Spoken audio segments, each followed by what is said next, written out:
Welcome to The Explainer. Today, we are going to break down exactly how a 170-year-old British heritage brand pulled off an absolutely dramatic financial turnaround. If you follow the luxury market at all, you already know it's been a pretty turbulent few years. But as we're going to see, Burberry's playbook for navigating the future, which actually involved diving headfirst into their past, is just a masterclass in brand strategy. Honestly, it's something any business can learn from. Just a bit of context to start us off, it really wasn't that long ago that Burberry was facing some pretty harsh realities. They actually fell out of the FTSE 100 index after a really difficult year, largely due to an unsuccessful flirtation with high-concept, super highly priced fashion that kind of alienated their core customers. So to right the ship, Burberry made a big move. They recentered their entire corporate strategy right back around their globally recognized historic brand identity. They finally realized their greatest asset wasn't avant-garde fashion. It was their legacy as the ultimate purveyor of the classic British coat. And the payoff from that pivot? Absolutely massive. We're talking a staggering 239% year-over-year spike in overall demand for the brand in the last quarter of 2025. In fact, it got to the point where their classic check scarf literally became the fourth hottest fashion item globally based on search and sales metrics. So let's dive into exactly how they engineered this massive surge in demand.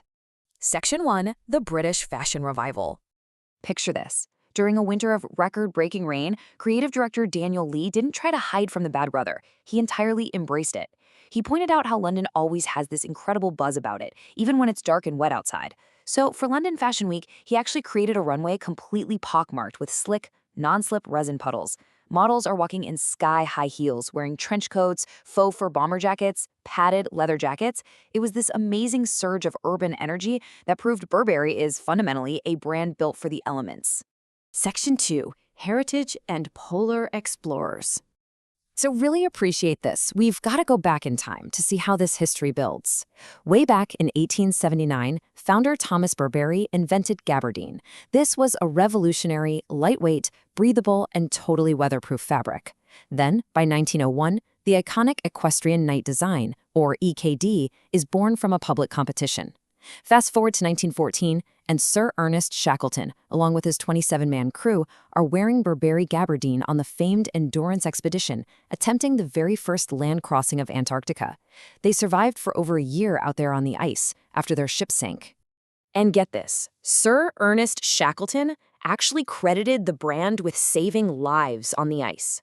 At one point, he even used a sheet of gabardine to keep his motor car engine from freezing over on an earlier expedition. So you see, this isn't just a fashion label, it is a legacy of literal survival wear. And it's this deep, authentic heritage of outdoor survival that completely informs Burberry's outerwear authority today. It's the real deal.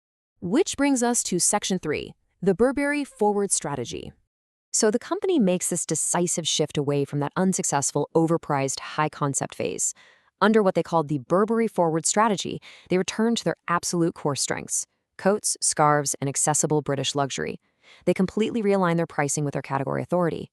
They made sure they had really compelling good, better, best price points. From a 1,000-pound nylon trench all the way up to a 7,000-pound leather nubuck version, they basically made sure every customer could walk in and find the right option for them. And you can see how this strategy totally transformed their physical retail stores. Instead of just putting a bunch of products on racks, they created these highly focused category destinations. Imagine walking into a store and finding over 200 dedicated scarf bars, making them the absolute focal point of discovery. They launched 100 polo galleries right in time for Father's Day and introduced these really cool interactive trench destinations. These hyper-focused setups directly drove profitability and store productivity simply because they leaned into exactly what customers actually wanted from the brand. Section 4. Reaching a New Generation. Now, what's brilliant is that this pivot didn't just win back their older legacy fans. By making that iconic scarf a literal social media sensation, they managed to hook a massive Gen Z audience. Plus, they leaned into Thomas Burberry's historic passion for the outdoors and launched a brand new activewear lifestyle collection. We're talking breathable, lightweight layers trimmed with the classic Burberry check and a reflective equestrian knight. By directly connecting their historic survival wear to modern athletic trends, they captured a whole new generation of buyers. And the numbers clearly show this is working on the global scale.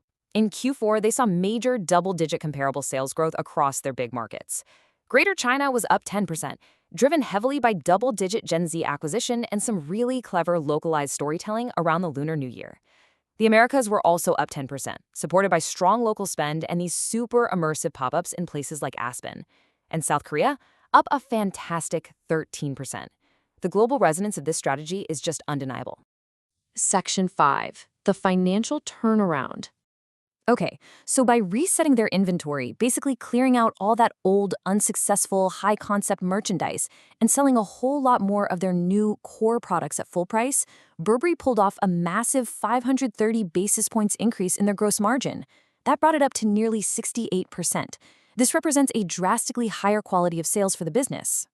But, it is absolutely crucial to point out that this turnaround required some seriously tough, disciplined decisions.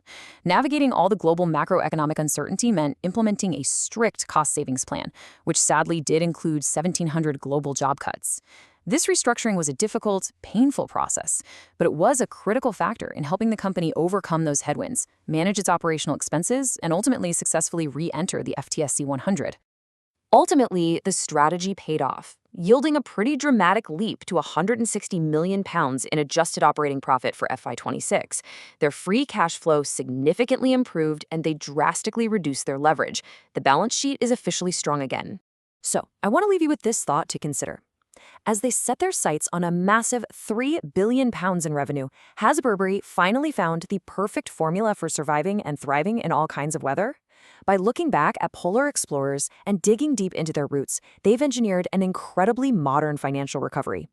Thanks so much for joining me for this explainer. I really hope this breakdown gave you a clear picture of exactly how leaning into heritage can drive some incredible innovation. See you next time.